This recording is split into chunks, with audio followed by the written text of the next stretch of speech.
So let's start to add some people to this and make this a little more interesting. This is what we have so far. Let's just check on our progression as we've gone through the layering system.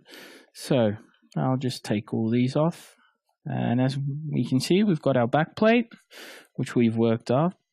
If you just press Alt and press on this I, you will isolate the layer. As you can see, that's our backplate. We've just been adding to it. We've just added then our render.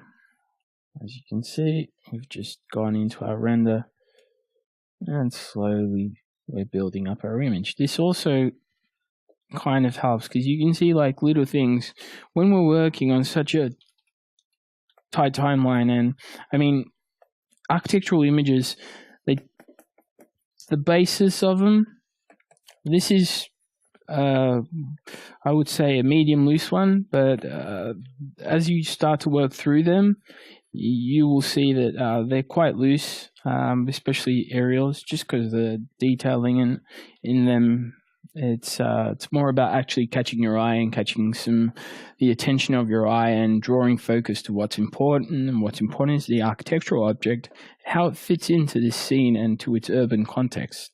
So, I mean, it does get loose, and you do tend to work in a loose format. And I'll just slide that across so we can see more of the image. We've got our color corrections from our base plate. We've added some lighting. Let's just check on that. I think, although I do like that, I mean, it's probably a bit too much over here. Probably too much going on. That's all good. And here we go to our final adjusts. And yeah, that's all coming very well together. I might actually just start adding a little more. I'll just color pick that without and just make it I'll just probably grab something like that, make it a bit lighter. And I'll just start giving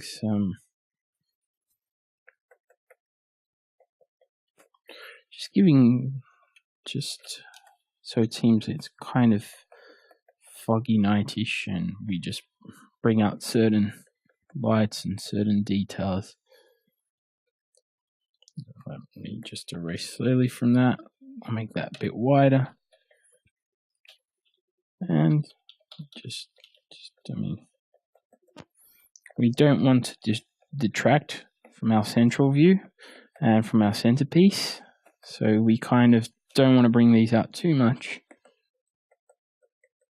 So I'm just slowly just adding in some brightness. I mean, you can see we've got some details just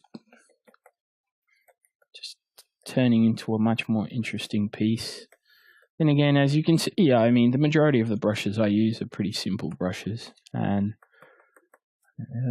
they're really quite simple, and you don't really need that much. The majority of artists tend to work with simple brushes, and when I need them, I can always go online, like the cloud brushes or the people brushes, and they're quite easy to grab.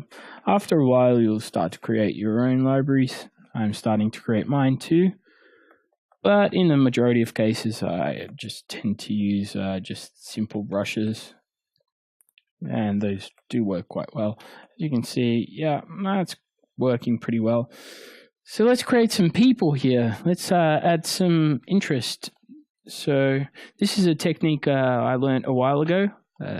Actually, it's on Varnix's webpage. And so I've loaded up the people file, which you can also see within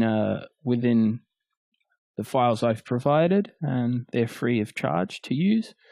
So, okay, I've added the shape dynamics, I've changed scattering, and I've pretty much just made it flow a little so it just has some diversity to it.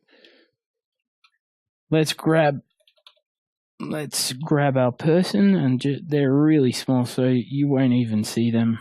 and I'll probably just 100%, maybe a bit lighter, and I'll just start to add in. I may want to actually scatter these around, so I'll probably scatter these so I can just paint like that. And as you can see, they're just scattering around because they're just flakes and specks at this moment. And everyone's coming for opening night by the looks of it. So let's try and create something. I mean, everyone's gathering around here. I think we might actually need something more within this. So I may have to bring this out individually. And I think we're starting to get a good mix of people. So I'm just going to create some more people. And also I want to create some shadows for that. I'll just save that brush, F5, and bring up the menu and just save there. But I may also want to create just a bit of shadow from these people just to give it a little something. So I don't know, let's turn the opacity to 20. No, that's 2. So there we go.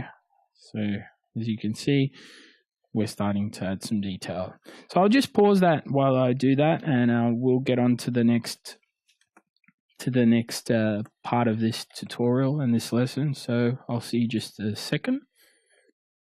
Okay, so I've just painted in these people, and you can see like their shadows. I mean, we're quite close here, and I'm just continuing to paint in some more highlights just on a normal layer, just keeping on painting and just bringing this out a little more, just bringing these lines, just trying to get more into this central piece. I think those central trees themselves might actually need to come out a little more. So I'm just going into our selections and going into the red channel on our matte elements, and I might actually I just want the central one, so I'll just hit Alt and L just to get my layer selection, my selection, sorry. And here we go, and I'll just select all around that so I can amp up our trees. So okay, we have our selection for our trees. I'm going to put that above our render just so I can see. So I've created levels, and as you can see, it just makes a mask automatically. So we don't want to overdo it. I mean, it's just a tad bit maybe, but actually that doesn't look as good, so we might just make it a bit darker.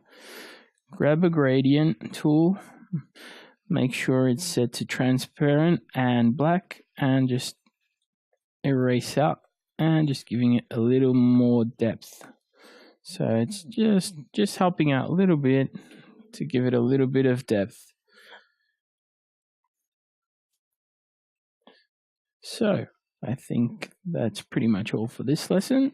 So I will see you in the next lesson, where we will just continue our detailing these small things.